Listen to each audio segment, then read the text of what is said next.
શું ફ્રેન્ડ્સ, તમારી પણ ગેસની ફ્લેમ ધીમી ચાલે છે તો આ પ્રોસેસ કરી લેશો ને તો તમારા ખૂબ જાજા પૈસાની બચત થશે અને ગેસ પણ ઓછો બગડશે.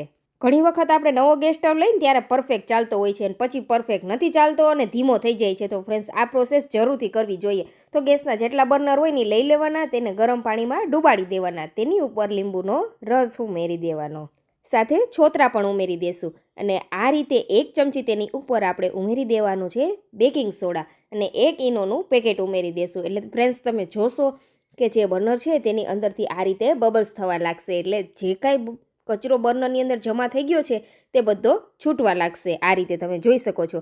હવે આપણે થોડી વાર માટે તેને રેસ્ટ આપી દેવાનો છે, કલાક માટે. પછી આ રીતે ઘસીને બર્નરને સારી રીતે સાફ કરી લેવાના છે.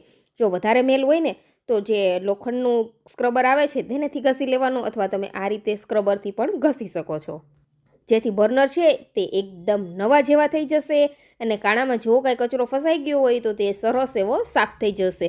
તમે જોશો ફ્રેન્ડ્સ, કેવા સરસ નવા જેવા બર્નર થઈ ગયા છે. હવે ગેસની ફ્લેમ ચાલુ કરજો, પરફેક્ટ થશે.